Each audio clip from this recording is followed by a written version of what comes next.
Howdy y'all, I'm Katz, and today we're going to do something a little bit different. I want to talk about the three main fiber types that we encounter when we're doing crochet, or like knitting for that matter, and their basic qualities. Now this isn't going to be a super in-depth look, this is just going to be enough information so that you can make an informed decision when you're choosing which fiber and which yarn to use for your projects. So let's get started. Let's start with acrylic. Now acrylic is going to be super common, you find it everywhere, going to be the most common at craft stores, you can get it at secondhand shops super easy. And that's because it's synthetic, meaning that it is man-made. Essentially, it's like plastic that they've turned into yarn, and because of that, it's extremely durable. It also will come in a wide range of colors, and that's, again, because it's synthetic, it can take synthetic dyes, and it can get really vibrant with those colors, more vibrant than you'll see in the other two types of yarn that we're talking about. Also, by nature of it being plastic, it tends to have a sheen to it. I don't know if you're picking it up on camera. Now, it's not something that's super crazy, like it's not like glitter or anything, but it is something to kind of take note of. It's gonna, if we're thinking about this in like paint styles for your wall, this is gonna be your like semi-gloss finish. One other thing to kind of really be aware of with acrylic yarn, remember this is made of plastic, which means we don't want to use this for pot holders or crivets because it can melt. Again, I'm going to repeat that because it's important. Don't use this for pot holders. We don't want to use acrylic for pot holders.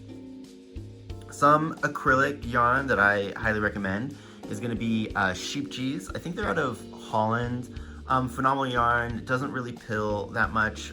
Pilling is like, do you see how this is starting to get like a little bit of a halo? Well, once that rubs together, it'll get like these little balls will form. And that's the process of pilling. That's what if you hear somebody say pilled sweater or like anti-pilling yarn. That's what they're talking about. But yeah, like I said, sheep cheese doesn't really pill that much. Editor Katz here. So because I'm a professional, I decided to film the video and then in editing look up how to actually pronounce sheep cheese. And well, boy howdy, was I wrong on that. So this is how you actually pronounce it. Scheepjes. Scheepjes. It's Dutch, and you know, Dutch is such a cool and interesting language. Fun fact, it means little boat, which is pretty cute. But yeah, Scheepjes, great yarn, really good for anti-pilling. I still highly recommend. On the channel, I use Yarnsmiths Create all the time. It's super affordable, wide range of colors. Does have a tendency to pill though, so I wouldn't use it for things that need to be washed, like blankets, clothing, stuff like that. And then also the Hobie, I think it's just called like Everyday Acrylic. That one's also really good, huge range of colors. Hobie's really consistent in their coloring, so that's called like dye lots. When you pick up yarn, it'll say that it's red. Maybe I should show you an example. Let me see if it says it on here. So here's a Create one. On here it says that we've got the color mustard yellow and it's dye lot 52506. Now that means that all the yarns with that same dye lot number should be the same color yellow, but because dyeing has some variation, you might get the same color from a different dye lot and it's not the exact same color. That can be an issue if you're working on projects, kind of more of an advanced thing to know, but you should probably know it. But that's the thing about Hobie, is Hobie's really good with their dye lots being extremely consistent. So just something to kind of keep in your mind. But yeah, that's what we want to cover about with acrylic. Let's move on to our next one, which is going to be cotton. Now, cotton is going to be kind of our stand-in for all of our natural plant-based fibers, which, as the name suggests, are fibers that come from nature, in this case specifically plants. Now, I think the main kind of feature of plant-based fibers, and cotton particularly, is the stitch definition. If we compare this to the acrylic, you can see pretty much every single loop that went into making that stitch, and even like the individual threads within the yarn itself. And that's just a thing that's like very common with all types of plant fibers. Other things with cotton is the colors in it, because it's natural, tend to be, I wouldn't necessarily say muted, but tend to not have as wide of a range of vivacity. Is that a word? They're not as vivid as you can get in acrylic. However, there is a type of cotton yarn called mercerated cotton. Merceration is like a chemical process. The only thing you really need to know about it is that it makes the cotton more durable and more receptive to pigments. So you can get a lot more vibrant colors using a mercerated cotton. So if you're looking for something like a hot pink, look for mercerated cotton. When it comes to like shine level, the mercerization does make it shinier. If our acrylic is like our gloss, semi-gloss, then think of your cotton and your mercerated cotton as more of like your eggshell. Not anything crazy, but does have a little bit of a sheen to it. Because this is a natural fiber, it's not gonna melt, so feel free using this with pot holders. And then this other kind of main quality is that cotton and plant fibers in general don't have any stretch to them. That's why in like the Pokeball pattern or with the cactus pattern, I say to use it in like the pot of the cactus because we don't want any stretch there. So if you're making clothes out of it, keep that in mind. The fiber's not gonna stretch. You tend to work a little bit looser when you're making garments out of cotton. Now, ones that I recommend are the Drops Paris cotton. I use that all the time. That one does have a tendency to pill though. So again, not really suitable for washing if you're gonna be washing it a lot. And also the Hobie cotton line is phenomenal. Everything that I already said about Hobie's colors is true. They do have a mercerated version of the cotton yarn. So let's move on to our final fiber. It's wool. So wool is our stand-in for our natural fibers that come from animals. And there is a ton of variance in just wool, which is sheep. Not to mention like other animals like alpacas, rabbits, etc., camel even.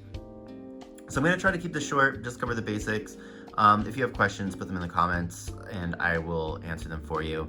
But like cotton as a natural fiber, it's not going to be able to hold dyes, so you're not going to get as vivid colors with wool. Also, it can be used for pot holders if you want, but I would just go for the cotton on that. But the main thing that we need to talk about is how we care for wool. Now, this is going to be a lot more important for clothing and blankets. But wool needs to be hand washed. If you don't hand wash wool and you just throw it in the washing machine, it shrinks up, and it shrinks up pretty profoundly. Like you'll go from a sweater for like an extra large person down to one for like almost like a 2-month-old baby. And that's because of this process called felting, where like heat and friction causes the wool to tangle itself up and shrink, which is why you always are told to hand wash wool. Now, there is some type of wool that has been pre-treated. It's usually sold in yarn as superwash wool. And this is where they take the yarn or the fiber before they even turn it into yarn, wash it so that it pre-felts itself, and then they turn it into yarn. After that, you can allegedly throw it into the washing machine on like a gentle cycle and it's totally fine. I'm sure that that's true. I've never done it. I don't believe it. I don't trust it. I already know that washing it by hand works, so I just wash it by hand. Call me a non-science believer, but hey, here we are. It's also important with wool to make sure that we lie it flat. Kind of like when we were blocking with our acrylics and stuff. What this does is wool can stretch a lot. It can shrink down a ton, but it can also stretch itself out. So if you wash something that's made of wool and put it on a hanger, that extra water and with gravity is gonna pull those stitches down and elongate it. So it'll have a completely different shape. So remember, when you're drying wool, you wanna lie it flat and just kind of pin it down if you need to, but just let it dry in that state so that it holds onto its shape. Now, there's a ton more that I can talk about wool, but I think those are kind of like the basics. Some wool that I recommend though is Wool Revival. They do like recycled stuff, which is kind of cool. We used it for the dirt in the cactus. I also really like Paintbox. Paintbox is a good like affordable wool that's nice and soft. They do sell a super washed version.